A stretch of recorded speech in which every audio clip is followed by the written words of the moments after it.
Hello दोस्तों, आज हम बात करेंगे खून पतला करने की दवाई जो ब्लड थिनर्स आते हैं, जो कि हार्ट अटैक के, लकवे के पेशेंट और वाल्व के पेशेंट, पल्मोनरी एम्बोलिज्म के, डीवीटी के पेशेंट में दिया जाता है। इसके इंपॉर्टेंट साइड इफेक्ट्स क्या होते हैं और कब ये साइड इफेक्ट्स डेंजरस हो सकते हैं, कब इन साइड इफेक्ट्स के लिए हमें डॉक्टर से मिलने की आवश्यकता हो सकती है। आज इस एस्पेक्ट पर बात करेंगे। ये ब्लड थिनर मेडिसिन ज़्यादातर हर हार्ट पेशेंट को दिए जाते हैं, लेकिन इसके इंपॉर्टेंट साइड इफेक्ट्स और लक्षणों के बारे में जानना और समझना आवश्यक है, ताकि इनके प्रयोग के बारे में हमें जानकारी मिल सके और सही तरह से सही समय पर इनका हम प्रयोग कर सके बिना या कम साइड इफेक्ट्स के साथ। टॉपिक पर जाने से पहले जो लोग हमारे चैनल पर नए हैं उन्हें रिक्वेस्ट करूँगा कि चैनल को सब्सक्राइब करें, वीडियो को लाइक करें, शेयर करें, फॉलो करें, कमेंट करें, पूरा देखें। टॉपिक इंपॉर्टेंट है, इसलिए इसे अंत तक देखिएगा। चलिए शुरू करते हैं इंपॉर्टेंट वीडियो। सबसे पहला इसका इंपॉर्टेंट साइड इफेक्ट है ब्लीडिंग हो सकती है। खून पतला करने की दवा है तो खून ज़्यादा पतला हो सकता है, जिसकी वजह से कई बार चोट लगे तो भी ब्लीडिंग हो सकती है, या बहुत हल्की सी चोट लगे तो भी स्किन में ब्रूजिंग हो सकती है। अगर ज़्यादा गहरी चोट लग जाए तो उससे ज़्यादा ब्लीडिंग हो सकती है। कई बार नाक से खून आ सकता है, कई बार मसूड़ों से खून आ सकता है। मेंस्ट्रुअल ब्लीडिंग बहुत ज़्यादा प्रोलॉन्ग हो सकती है। आंतों में, खांसी में, उल्टी में, मोशन में, कहीं पे भी ब्लड आ सकता है। ज़्यादा अगर साइड इफेक्ट हो जाए, ब्रेन में ब्लीडिंग हो जाए तो वो सबसे ज़्यादा डेंजरस है, उसे मैनेज करना सबसे ज़्यादा मुश्किल है। ब्लड थिनर्स के पेशेंट में साइड इफेक्ट्स जब ब्लीडिंग का होता है तो क्या मैनेजमेंट करते हैं हार्ट अटैक के पेशेंट्स में, उस पर हमने अलग से वीडियो किया, आप उसे चेकआउट कर सकते हैं। इसके अलावा ये दवाइयों से पेट के जो साइड इफेक्ट होते हैं उसमें पेट में दर्द होना, डिस्कम्फर्ट होना, उल्टी होना, उल्टी जैसा लगना, लूज मोशन होना, इनडाइजेशन होना और एसिडिटी होना, ये साइड इफेक्ट्स हो सकते हैं। कुछ लोगों को इन दवाइयों से एलर्जिक रिएक्शंस हो सकते हैं, जैसे खुजली हो सकती है, इचिंग हो सकती है, रैश हो सकता है, स्किन में रेडनेस आ सकती है, चेहरे पे सूजन आ सकती है, खासकर गले में और चेहरे पर, और कभी कभार सांस लेने में तकलीफ भी हो सकती है। ये इसके इंपॉर्टेंट साइड इफेक्ट्स हैं। अगर वॉरफरिन वाली मेडिसिन आप लेते हो तो इससे कुछ स्पेसिफिक साइड इफेक्ट्स हो सकते हैं। कुछ कुछ लोगों को इससे एलर्जी हो सकती है, जिसमें स्किन नेक्रोसिस हो सकती है, जो कि काफ़ी रेयर है लेकिन कभी कभार हो सकती है।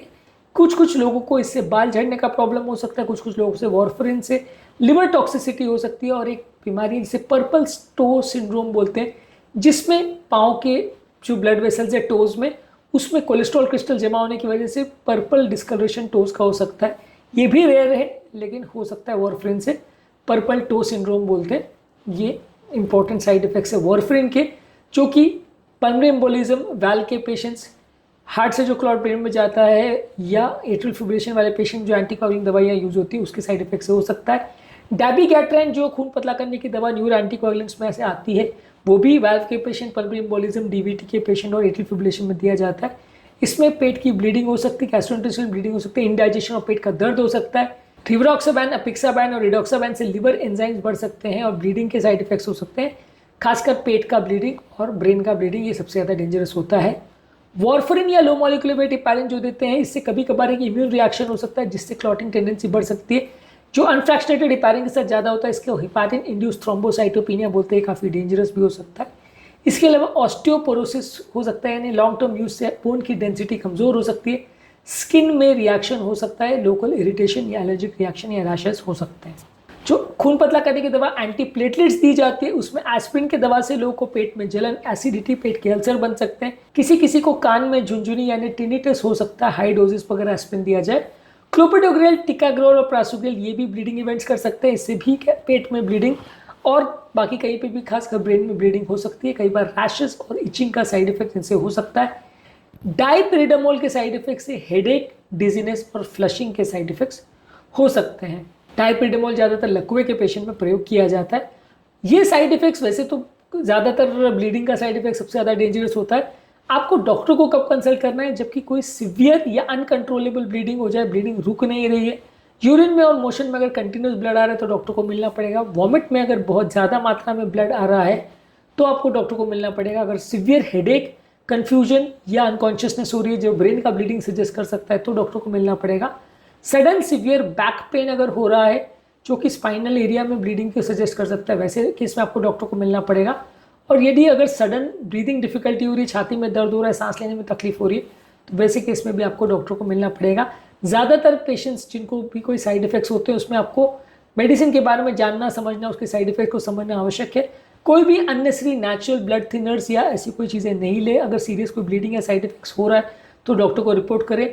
अगर आपको टूथब्रश वगैरह भी जो आप यूज़ करें थोड़ा सा सॉफ्ट यूज़ करिए, इलेक्ट्रिक रेजर वगैरह का प्रयोग करिए, बहुत ज़्यादा ऐसी चीज़ों का प्रयोग मत करिए जहाँ पे ब्लीडिंग होने का अंदेशा है। ब्लीडिंग इसके इंजरी से बचने का प्रयास करिए। डाइट में बहुत ज़्यादा नेचुरल ब्लड थिनर्स मत लीजिए, बहुत ज़्यादा हर्बल प्रिपरेशंस मत लीजिए। रेगुलर मॉनिटरिंग करते रहिए, दवाइयों के डोजेज और टाइमिंग्स को रेगुलरली चेक करते रहिए, उसमें बहुत ज़्यादा चेंजेस मत करिए। और ऐसे खाद्य पदार्थ या पेय पदार्थ को मत लीजिए जिससे दवाओं का इंट्रैक्शन हो सकता है। अल्कोहल मत लीजिए। ये इंपॉर्टेंट चीज़ों का ध्यान रखने की आवश्यकता है यदि आप किसी भी तरह के ब्लड थिनिंग मेडिकेशंस पर हो। आज के टॉपिक में हमने बात करी ब्लड थिनिंग मेडिकेशंस के इंपॉर्टेंट साइड इफेक्ट्स क्या होते हैं। उसके अलावा हमने ब्लड थिनिंग मेडिकेशंस और नेचुरल ब्लड थिनर्स, उसके इफेक्ट, साइड इफेक्ट्स और ब्लीडिंग मैनेजमेंट पर अलग अलग वीडियोस किए, इनको ज़रूर चेकआउट करें। उम्मीद करूँगा कि आज के टॉपिक में कुछ नई बातें जानने को मिली होगी। जो लोग हमारे चैनल पर नए हैं उन्हें रिक्वेस्ट करूँगा कि चैनल को सब्सक्राइब करें, वीडियोज़ को लाइक करें, शेयर करें, फॉलो करें, कमेंट करें, पूरा देखें।